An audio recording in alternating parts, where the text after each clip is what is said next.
At 38 years old, Bryson Parker was a man who believed in systems. As an IT operations engineer for the University of Pittsburgh Medical Center, he earned a respectable $124,000 to $24,000 a year, maintaining the digital arteries through which the lifeblood of a massive healthcare network flowed. He believed in protocols, in backups, in contingency plans. His life was a testament to quiet competence and steady reliability. Yet, on a placid Sunday evening in October, at precisely 7:03 p.m., his entire system crashed. The devastating failure wasn't a server or a network switch, it was his marriage. He was sitting in the living room of their $650,000 Squirrel Hill home, the one his father had helped him buy, a sturdy brick colonial on a street lined with aging oaks. The air smelled of the rosemary chicken he had roasted for dinner an hour earlier. A football game played on the $2,200 65-inch television. The muted commentary a low hum beneath the tension that had been building for months. Nadira, his wife of 5 years, stood before him. She was wearing a pair of $350 Lululemon leggings and a simple cashmere sweater that he knew had cost at least $800. Her beautiful, deep brown skin seemed to glow under the soft light of the $600 floor lamp she'd insisted they buy. She held her phone in one hand, her thumb scrolling idly, as if the conversation she was about to initiate was no more significant than checking her social media feed. "Bryson," she said, her voice devoid of the warmth he had fallen in love with. It was cool, transactional. "I think it's time we were honest with ourselves. This isn't working." Bryson muted the television with the remote. The silence that rushed in was heavy, suffocating. He looked at her, at the woman who had shared his bed, his life, his dreams. He saw a stranger. "What are you talking about, Nadira? We had a nice dinner." She let out a short, dismissive laugh. It was a sound he'd been hearing more and more often. "Dinner? Bryson, this is so much bigger than dinner. This life, it's not the one I want. I'm not happy." She finally looked at him, her eyes clear and unclouded by regret. "I want a divorce." The word landed in the quiet room with the force of a physical blow. Divorce. It was a system failure he had never planned for. He felt the blood drain from his face, all the little signs, the subtle cruelties, the growing emotional distance. They all clicked into place, forming a picture he had refused to see. He had thought it was a phase, a rough patch. He had no idea how wrong he was. "A divorce?" he repeated, his own voice sounding distant. "Yes," she said, her tone hardening with a practiced resolve. It was clear this was not an impulsive decision. It was an announcement. "I've already spoken to an attorney to understand the process. It's pretty straightforward in Pennsylvania. It's a community property state.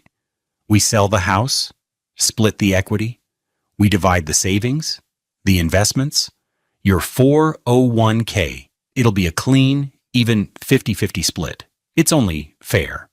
There it was. The smug confidence. The casual mention of his 401k. The savings he had painstakingly built for over a decade. The house that was his family's legacy. She had already calculated his net worth and claimed her half. The cruelty of it was breathtaking. She wasn't just leaving him. She was liquidating him. For a moment, Bryson felt a wave of pure, unadulterated panic. He saw his future dissolving. The home he loved, the financial security he had worked his entire adult life to achieve. All of it sliced in half and handed to a woman who looked at him now with cold indifference. And then, through the fog of shock and pain, a memory surfaced. It was his father, Lamar, his voice weak, but his eyes sharp with a lifetime of wisdom, lying in a sterile UPMC hospital bed 3 years ago. A memory so vivid, it was like a ghost laying a hand on his shoulder. "The day she asks for it, son. The day she says that word. Don't you say a thing. Don't argue. Don't beg. Just smile. You go to my old desk, and you hand her the envelope in the top right drawer. Bryson's heart, which had been hammering against his ribs, suddenly slowed. A strange, cold calm washed over him. He looked at Nadira's expectant, slightly predatory face, and for the first time, he truly saw the woman his father must have seen from the very beginning. He had no idea what was in that envelope, but he trusted his father more than he had ever trusted anyone. His father had built his life on systems too, systems of integrity, of protection, of love. And in his final days, he had put one last contingency plan in place for his son. Have you ever had a moment where the floor falls out from under you, only to find a safety net you never knew existed? Share your story in the comments below. We're building a community of support, and your experience matters. The facade of their marriage had been built with his money and her taste. Bryson remembered the day they closed on the Squirrel Hill house in early 2019, just before the wedding. It was a $650,000 purchase, a sum that made him sweat, but the bulk of the down payment, a staggering $130,000, had come from an inheritance his father, Lamar, had passed to him early. Lamar, a retired civil engineer who had invested wisely his whole life, believed in tangible assets. "Land, son," he'd said, standing on the uneven sidewalk outside the house. "They're not making any more of it. This brick will be standing long after we're gone." Bryson had loved the house for its character. The original hardwood floors that creaked like an old man's knees, the sunroom that overlooked a small green yard, the solid, unpretentious feel of it. It felt like a place to build a life, to raise a family. Nadira loved it for the address. "Squirrel Hill is perfect," she'd said, clapping her hands together. "It has the right reputation. We can host parties. My friends will be so impressed." The furnishing had been an exercise in financial disparity. Bryson, a man who still wore an $89 Timex watch because it told the time perfectly well, was stunned by her choices. The living room sofa, a sleek, low-profile Italian model, cost $7,800. The dining room table, a slab of reclaimed wood on a steel frame, was $4,500. He'd wanted to go to a local furniture store. She wanted to go to a showroom in Shadyside, where nothing had a visible price tag. "Bryson, darling, this is an investment in our lifestyle," she'd cooed, running her hand over the arm of a $3,000 armchair. "You can't put a price on creating a beautiful home." He'd felt a prickle of unease but had pushed it down. He loved her. He wanted to make her happy. He was making $124,000 a year, a salary that felt immense to him, a boy who grew up in a modest Greenfield row house. He thought he could afford it. He thought this was what successful, happy couples did. He put the $7,800 sofa on their joint credit card, a card for which he was the primary account holder, and paid the bill for every month from his UPMC paycheck. The escalating betrayal wasn't a single dramatic event. It was 1,000 tiny cuts. It was in the way she'd talk about his job. He was proud of his work at UPMC. It was complex, demanding, and important. He kept critical systems running that doctors and nurses relied on to save lives. To Nadira, it was just tech. They were at a dinner party once, at the home of one of her friends, a woman who had married a plastic surgeon. The surgeon, a man named Dr. Vance, was holding court, talking about a complex reconstructive procedure. "And what do you do, Bryson?" Dr. Vance's wife asked, her tone dripping with polite condescension. Before he could answer, Nadira chimed in, a bright, false smile on her face. "Oh, Bryson does something with computers for the hospital. IT stuff. He makes sure the emails go through," she said with a little laugh, as if describing a child's hobby. The table chuckled politely. Bryson felt a hot flush of shame creep up his neck. He didn't just make sure the emails go through. He managed server farms, oversaw cybersecurity protocols, and ensured the uptime of systems that handled millions of patient records. His work was the invisible scaffolding that held up the very hospital where Dr. Vance performed his lucrative surgeries. But in that moment, she had reduced him to the level of a help desk technician. He looked at her across the expensive table and saw, for a fleeting second, a flash of something that looked like contempt in her eyes. He later spent $150 on his share of the dinner, a meal he barely tasted. Her spending grew more and more reckless. A $2,400 Burberry trench coat appeared in the closet. "It was on sale," she'd said, though the charge on the credit card statement said otherwise. Then came the $5,000 Chanel handbag. "Nadira, we can't afford this," he'd finally said one evening, holding the credit card bill. The balance had ballooned to over $20,000. "This is a handbag. It costs more than my first car." She had turned on him, her eyes flashing. "Don't you dare try to control me with money, Bryson. It's our money. I'm your wife. I'm building a life for us, a social standing. Do you want people to think your wife shops at Target? What would that say about you?" Her words were a master class in manipulation. She framed her extravagance as a contribution to his status, her debt as a reflection of his success. And because he hated conflict, because he still believed in the woman he had married, he relented. He set up a payment plan, pulling extra from his savings to chip away at the mountain of debt she was building. The most painful cuts came during his father's illness. Lamar had been diagnosed with pancreatic cancer, a swift and brutal disease. Bryson spent every spare moment at the hospital or at his father's home, managing his care, talking with doctors, or just sitting by his bedside, reading to him. Nadira's support was conspicuously absent. "I just don't do well in hospitals," she'd say, wrinkling her nose. "The smell. It's so depressing. He's my father, Nadira. He's dying." "I know, and it's terribly sad. I'm sad for you, I really am. But me being there, looking miserable, isn't going to help him, is it? I'll support you by keeping the house nice for you when you come home." Keeping the house nice apparently meant having her friends over for wine while he was changing his father's morphine drip. One evening he came home late, exhausted to his bones, to find the remnants of a party. Empty bottles of a $60 a bottle Sauvignon Blanc on the counter, a cheese board from Whole Foods that cost at least $75, and the sound of her on the phone in the bedroom, laughing.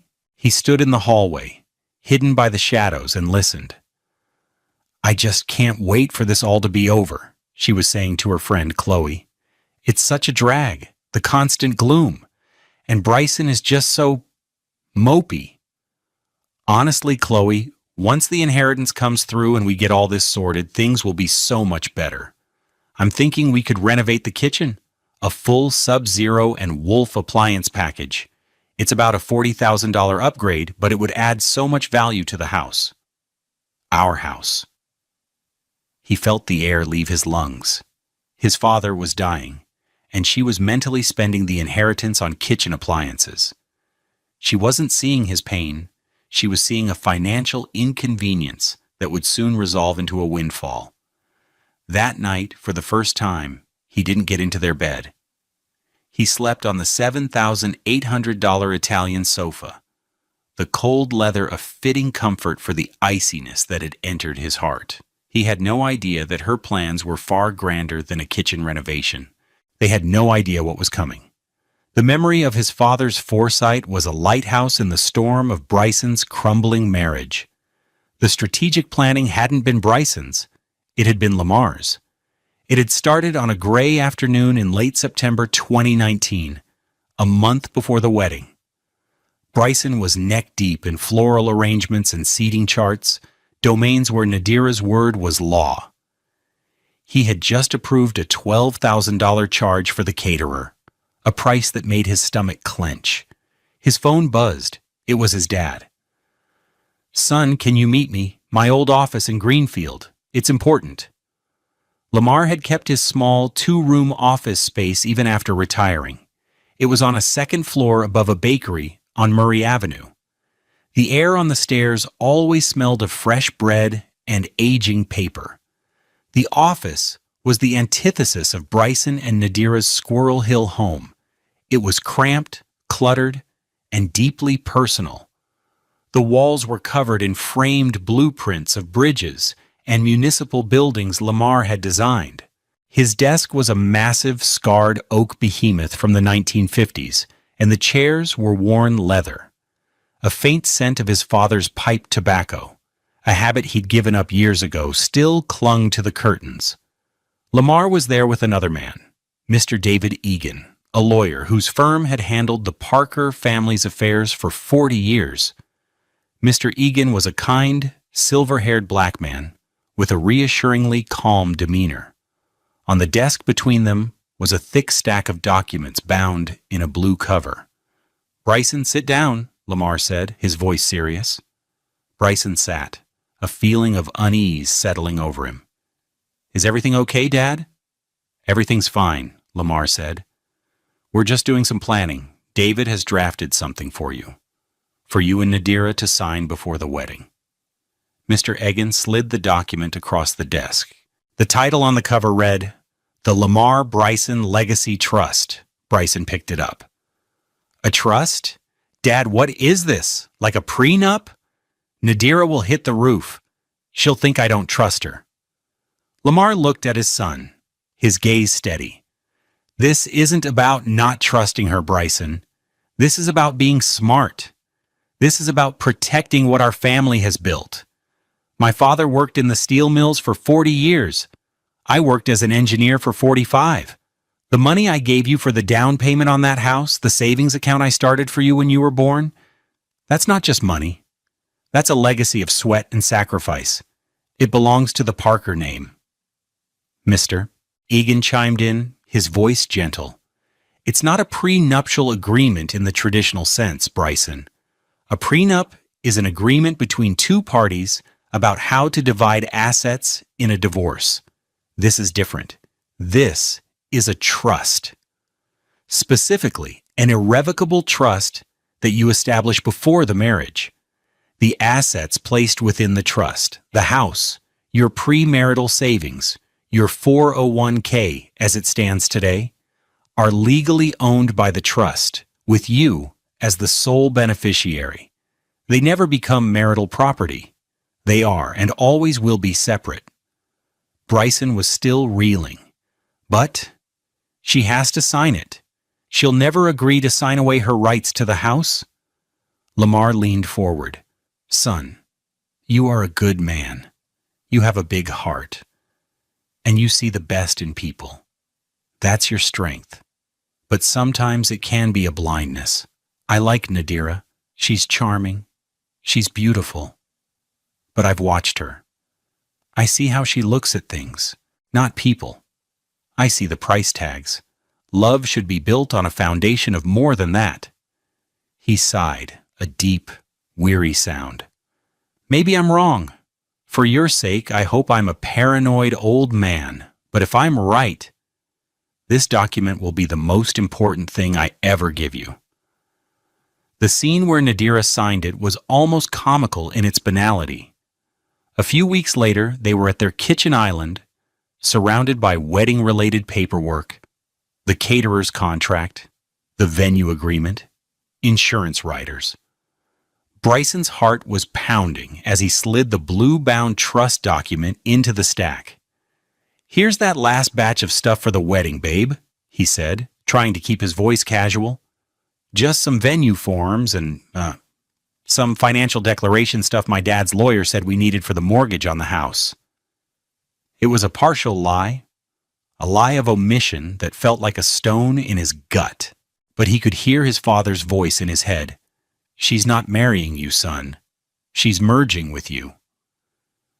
Nadira barely looked up from her phone, where she was texting her maid of honor about bridesmaid dresses. Ugh, more papers, fine. She grabbed a pen, a fancy $150 Mont Blanc pen he had bought her for her birthday. She flipped through the stack, her eyes glazing over at the dense legal text. When she got to the signature pages, she just signed. A quick, elegant loop for Nadira Al-Hassan. She signed the trust agreement, the schedule of assets, and the notary page.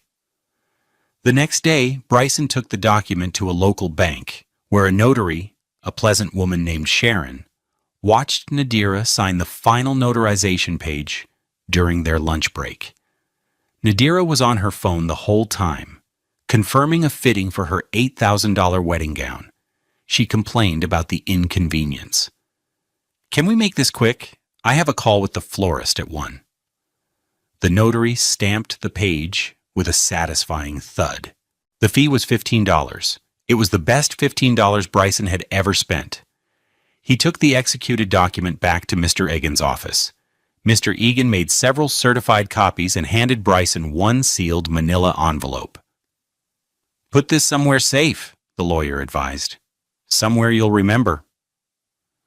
Bryson took it home and placed it in the top right drawer of his father's old oak desk, which now sat in his home study. And there it remained, a silent, sleeping guardian. It was 3 years later, in the sterile beige room at UPMC, that Lamar gave him the final instruction. Cancer had whittled him down to a fragile skeleton, but his mind was as sharp as ever. He gripped Bryson's hand, his skin paper thin. "Listen to me, son. That envelope, the one from David Egan, the day is going to come when you need it. The day she asks for it, the day she says that word. Don't you say a thing. Don't argue. Don't beg. Just smile. Go to my old desk and you hand her the envelope. Let the work we did speak for you. Promise me, Bryson." Tears streamed down Bryson's face. "I promise, Dad." "Good," Lamar whispered, a faint smile touching his lips as he relaxed back into the pillow. "A good man prepares. He protects his legacy, and he protects his heart." Lamar Parker passed away 2 days later, and Bryson, lost in his grief, had eventually forgotten the specifics of the trust, the details blurring into the pain of his loss. He remembered the promise, but the reason for it had become a dull ache of memory. Until tonight, back in the present, in the suffocating silence of his living room, the memory of his father's promise was a shot of adrenaline. Nadira stood with her arms crossed, an expression of impatient finality on her face. She was waiting for him to break, to plead, to argue. She was waiting for the emotional scene that would validate her decision, that would cast him as the desperate, heartbroken husband she could then pity and discard. He did none of those things. He looked at her, and for the first time, he felt nothing. Not love, not hate, not even sadness. Just a profound, empty calm. The system had failed, but the backup was kicking in. The contingency plan was activating. He slowly pushed himself up from the sofa. He didn't say a word. He met her gaze, and as his father had instructed, he smiled. It wasn't a happy smile. It was small, knowing, and deeply, deeply sad. It was the smile of a man accepting a terrible truth, but also understanding he was protected from its consequences. Her brow furrowed in confusion. This was not the reaction she had anticipated. "What are you smiling about? Did you not hear me? I said I want a divorce." Bryson just held her gaze for a second longer, then turned and walked out of the living room. He heard her make a frustrated sound behind him. He walked down the short hallway, his footsteps echoing on the hardwood floors. She had insisted they have refinished for $6,000. He entered the study, his one refuge in the house, the one room she had deemed too cluttered and old-fashioned to redecorate. The room was cool and dark. He didn't turn on the light. He knew this room by heart. He walked to the old oak desk, his father's desk. Its familiar scent of old wood and paper was a comfort. He ran his hand over the scarred surface, a surface where his father had designed bridges that still carried thousands of cars a day, a surface where he had signed the checks that paid for Bryson's college education. He pulled the handle of the top right drawer. It slid open with a soft, woody groan. And there it was. A thick 9 by 12 manila envelope, yellowed slightly with age. His name was written on the front in his father's neat architectural block letters, Bryson Parker. He lifted it out. It had a surprising weight both physically and emotionally. This was his father's last act of love. A final protective gesture from beyond the grave. He held it in his hands for a moment, the paper cool against his skin.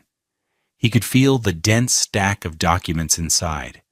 He thought of his father's words, his tired face, his fierce, loving eyes. Let the work we did speak for you. He closed the drawer, turned, and walked back out of the study, the envelope held loosely at his side. He felt like an actor in a play whose lines had been written for him long ago. All he had to do was hit his marks.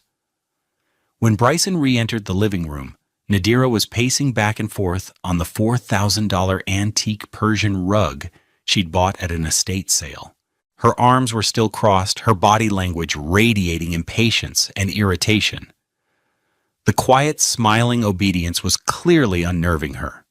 She had expected a fight, and his calm was a weapon she didn't know how to counter. Finally, she snapped as he came to a stop in front of her. Are you going to say something? Or are you just going to have a silent breakdown? What is that? She asked, her eyes flicking down to the manila envelope in his hand. He didn't answer her question directly. He just looked at her, his expression placid, and held the envelope out. Her face twisted in a mask of contemptuous confusion. What is this? A letter? Are you going to write me a letter begging me to stay? Bryson, this is pathetic. I told you. I've made up my mind. He simply continued to hold the envelope out to her, his hand steady, his gaze unwavering. The silence stretched, thick and uncomfortable for her, strangely peaceful for him. With a frustrated sigh, she snatched it from his hand. This is ridiculous, she muttered, tearing at the sealed flap with an aggressive rip. The sound was loud in the quiet room. She pulled out the thick sheaf of papers bound by a heavy-duty staple in the top left corner. She glanced at the cover page, her expression shifting from annoyance to puzzlement. The Lamar Bryson Legacy Trust? She read aloud, her voice laced with suspicion. What is this? Some kind of will? Your father's been gone for 3 years. She flipped to the next page, a schedule of assets. Her eyes scanned the list. He watched her, cataloging every micro-expression, every subtle shift. He saw the flicker of confusion as she read the first item. Real property, 1287 Beechwood Boulevard, Pittsburgh, Pennsylvania, 15217. The address of their house? Her house, as she'd started calling it. He saw her eyes widen slightly as she read the next items. Vanguard Brokerage account number 7462. Premarital balance $287,451.22. UPMC employee 401k plan number 9013. Premarital vested balance $412,889.01. He saw the dawning horror, the slow motion comprehension that began to curdle her features. She started flipping through the pages faster, a frantic rustle of paper filling the room. Her breathing grew shallow. She was looking for the loophole, the clause that would explain this away. And then she reached the last few pages, the signature pages. He watched as her eyes locked onto the bottom of the page. He knew what she was seeing, her own signature. Nadira Al-Hassan, written in the fluid, confident script she was so proud of. Beside it was his own, and below that, the embossed, circular stamp of the notary public, dated October 14th, 2019. The color drained from her face. It was as if a switch had been flipped, plunging her radiant, glowing skin into a pallid, ashen gray. The hand holding the documents began to tremble. "No," she whispered, the word a small, choked sound. She looked up at him, her eyes wide with a mixture of disbelief and panic. "No, what is this? This is fake. This is illegal." She flipped back to the legal jargon in the middle of the document, her eyes darting frantically, trying to make sense of the dense paragraphs she had ignored so casually years ago. He could see her mouth the words, phrases like sole and separate property, irrevocable, hereby waives any and all future claim. "You forged this!" she shrieked, the accusation sharp and desperate. She pointed a trembling finger at the signature. "That's not my signature. You tricked me." Bryson finally spoke. His voice was low, even, and devastatingly calm. "It's a legally executed and notarized trust, Nadira. You signed it on October 14th, 2019, at the PNC Bank branch on Forbes Avenue. A notary named Sharon Mills witnessed it. We were on our way to your dress fitting." He delivered the facts with the dispassionate precision of an IT engineer describing a server log. Each detail was a nail in the coffin of her outrage. The specific date, the bank branch, the notary's name, the memory of the dress fitting. He saw the recognition of that truth flash in her eyes, and with it, the last of her denial crumbled, replaced by pure, uncut rage. "You son of a bitch," she seethed, her voice dropping to a venomous hiss. The documents crumpled in her fist. "You planned this, from the beginning. You and your conniving old father. You planned to screw me." "No," Bryson said, and this time there was a flicker of his own pain in his voice. "He planned to protect me. There's a difference." The rage dissolved as quickly as it had formed, replaced by a desperate, pleading panic. The reality of her situation was crashing down on her. The 50-50 split she had counted on, the $500,000 payday from the house and his savings, the comfortable future she had planned for herself, had just evaporated. "Bryson, baby, listen to me," she said, her voice suddenly soft, pleading. She took a step toward him, her hand outstretched. "We can talk about this.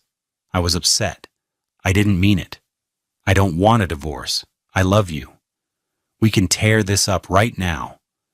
We can just forget this ever happened." It was an astonishing pivot, from divorcee to loving wife, in the span of 90 seconds. But the performance was transparent. He could see the frantic calculations behind her eyes. She wasn't trying to save their marriage. She was trying to salvage her financial plan. He looked at her outstretched hand, then back at her face. And he simply shook his head, a slow, final gesture of negation. He didn't need to say a word. The work his father had done was speaking for him. And it was saying, no. The realization that her pleading was useless hit her like a physical blow. Her face contorted into a mask of pure fury. "You will regret this, Bryson," she snarled, her voice trembling with rage. "I will get a lawyer. I will tell everyone what you did. I will drag your name through the mud. I will make your life a living hell." She threw the crumpled trust document onto the floor between them. Then she turned, grabbed her $5,000 Chanel handbag from the hall table, wrenched open the front door, and stormed out into the cool October night, slamming the door so hard that a small, framed photo of them on their wedding day vibrated on the wall and fell to the floor, the glass shattering. Bryson stood alone in the silence, his ears ringing. He looked down at the crumpled papers on the floor, then at the shattered picture frame. The smiling bride and groom looked up at him from behind a spiderweb of broken glass. The system had crashed. The backup had been deployed. The recovery process was about to begin. The consequences cascade began that very night. At 9:17 p.m., Bryson's phone buzzed.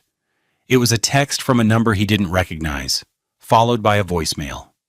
It was Chloe, Nadira's best friend. He didn't listen to the voicemail, but the text was a frantic, misspelled jumble. "Bryson, what the hell did you do? Nadia's a mess. She said you have some secret papers and trying to steal everything from her. You can't do that." Bryson read the text, felt a brief, weary sigh escape him, and then deleted it. He blocked the number. This was not his circus, not his monkeys. His only communication from now on would be through his attorney. The next morning, Monday, at 8 a.m. sharp, Bryson was not at his desk at UPMC. He was in a quiet, tastefully appointed office in downtown Pittsburgh, sitting across from David Egan.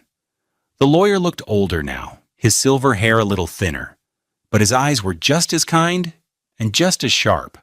Bryson had called him the moment Nadira had slammed the door. "She reacted just as your father predicted she might," Mr. Egan said, after Bryson recounted the events of the previous evening. He had the firm's copy of the trust on his desk, smooth and uncrumpled. Lamar was a brilliant engineer, but he was an even better judge of character. Mr. Egan outlined the next steps with calm efficiency. "First, I will file for divorce on your behalf this morning, citing irreconcilable differences. The petition will include Exhibit A, a certified copy of the Lamar Bryson Legacy Trust. This preempts any filing she might make and frames the entire proceeding around the reality of the trust." His hourly billing rate was $650, but for Bryson, it was the best money he could spend. "Second," the lawyer continued, "you need to financially separate yourself. I want you to go to the bank today and open a new checking account in your name only. Redirect your UPMC direct deposit to that new account immediately. The joint account will remain for now, but do not deposit any more funds into it. Third, all communication must now go through me. Do not answer her calls. Do not respond to her texts. Do not engage with her friends or family. Let me be the shield." Bryson followed the instructions to the letter. It felt good to have a protocol, a system to follow. By 10:30 a.m., he had a new account at a different bank, and he had already logged into his UPMC employee portal to change his direct deposit information. The joint account they shared, which Nadira used for her daily spending, contained exactly $743.19. Her next shopping spree would be a modest one. Meanwhile, Nadira was having a very different kind of morning. At 9:30 a.m., she was on the phone with the high-powered, aggressive divorce attorney she had consulted weeks ago, a woman named Jessica Albright who specialized in high-asset divorces and charged a $10,000 retainer. "He had this document," Nadira explained, her voice still shaky with a mix of rage and panic. "Some kind of trust from his dead father. He claims it means I get nothing. It's a trick, right? It's illegal." "Send me a picture of the signature page," Miss Albright said, her voice bored and clinical.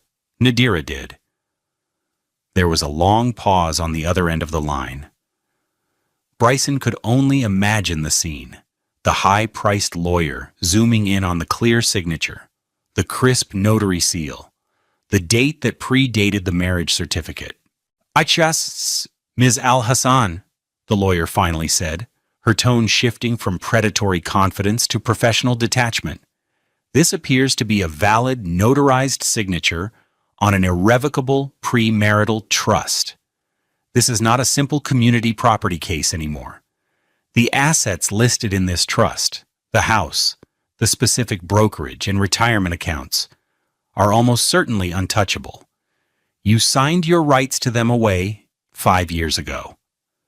"But I didn't know what I was signing," Nadira wailed.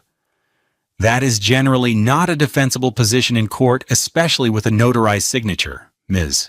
Albright said coolly. "To fight this would require proving fraud or duress, which is incredibly difficult and expensive. We would be billing you at our standard rate of $1,200 per hour, with no guarantee of success. In fact, I would rate your chances of piercing this trust as extremely low."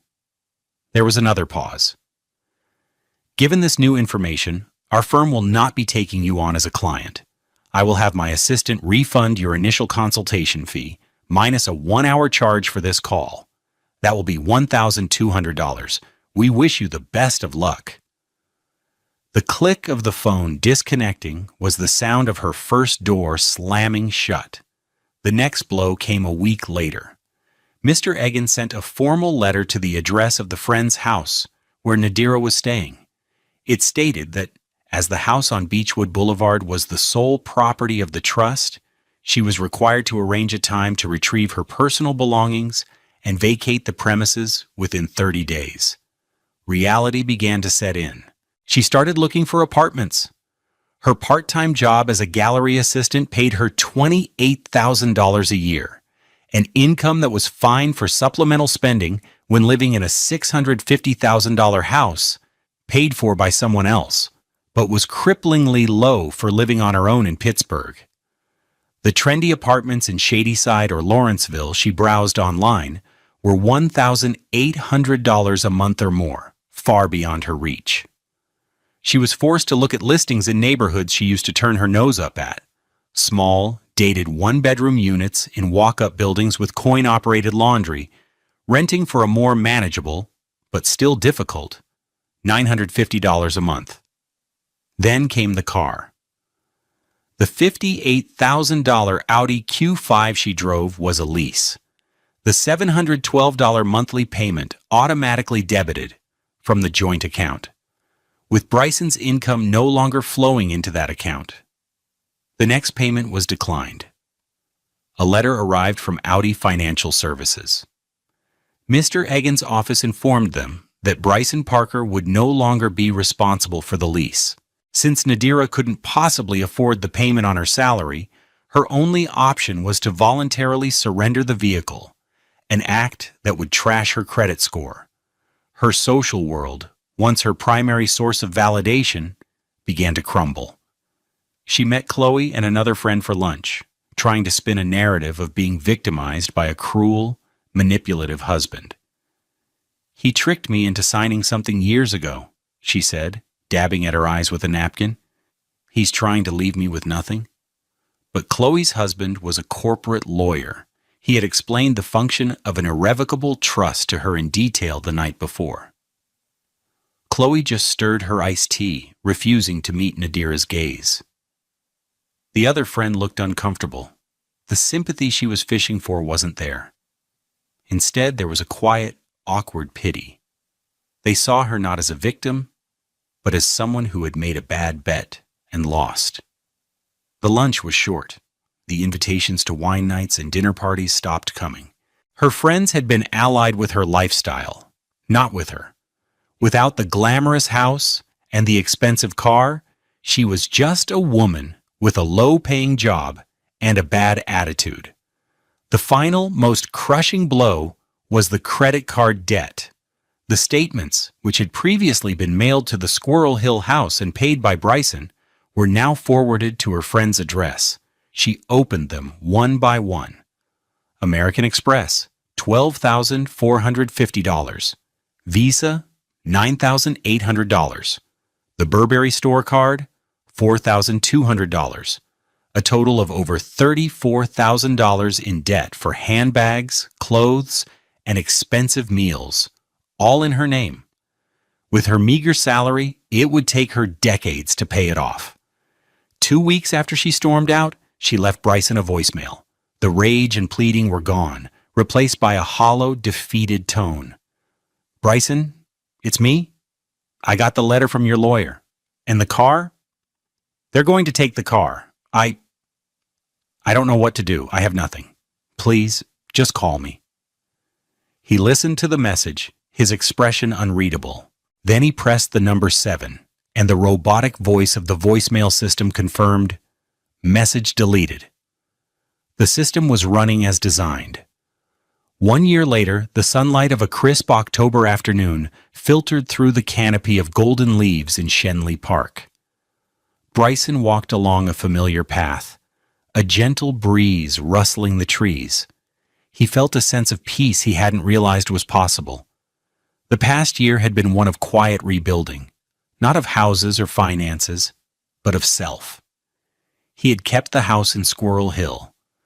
For a few months after the divorce was finalized, a swift, clean process, thanks to the ironclad trust, the house had felt haunted by the ghost of his failed marriage.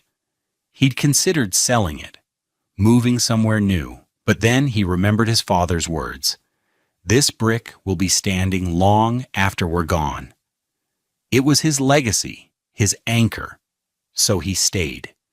He replaced the $7,800 Italian sofa with a comfortable, durable $1,500 couch from a local store. He packed up all of Nadira's expensive decor and donated it to a women's shelter. He filled the space with books, with photos of his parents, with the simple, solid things that brought him joy. The biggest change, however, was not in his home, but in his life's purpose. On the advice of a colleague, he had volunteered to be a mentor for a new UPMC apprenticeship program. The program was designed to train young adults from underserved Pittsburgh neighborhoods for careers in technology. Twice a week, he spent his evenings in a classroom at UPMC's headquarters, a gleaming glass tower that represented the pinnacle of modern medicine. His students were sharp, hungry, and full of a potential that the world had too often overlooked. He taught them about network architecture, about server management, about the quiet, critical work that kept the lights on. He found a deep, unexpected satisfaction in it. He saw a young black woman named Keisha, who reminded him of a younger version of himself, finally grasp a complex coding concept, her face lighting up with understanding. He helped a young man named Jamal troubleshoot a server configuration and saw the pride in his eyes when the system finally came online. He wasn't just teaching them IT, he was showing them a pathway to a stable, dignified life, just as his father had shown him.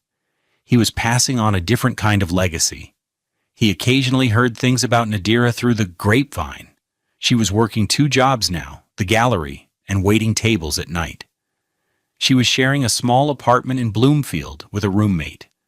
She was driving a 15-year-old Honda Civic with a dent in the fender. He felt no schadenfreude, no sense of victory, just a distant, quiet sadness for the choices she had made. One Saturday he saw her. He was at the farmer's market in the Strip District buying vegetables. He turned from a stall, holding a bag of fresh tomatoes, and she was standing there, not 10 feet away. She looked tired. The expensive clothes were gone, replaced by simple jeans and a worn jacket. Her hair was pulled back in a simple ponytail. When she saw him, her first instinct was to turn away, a flush of shame on her face. But then she stopped. She took a breath and walked toward him. "Bryson," she said, her voice quiet. "Nadira," he replied, his tone neutral. They stood in an awkward silence for a moment, the bustling crowd of the market swirling around them. I just wanted to say, I'm sorry," she said, looking down at the pavement. "For everything. The way I treated you, the things I said, the person I was wrong." He looked at her, truly looked at her, and saw not the antagonist of his story, but just a person who had lost her way, blinded by a shallow definition of success. The anger he had once felt was long gone, processed and released. "I appreciate that," he said simply. "I hope you're doing okay." "I'm getting by," she said with a small, wry smile. "It's humbling, but I'm figuring it out.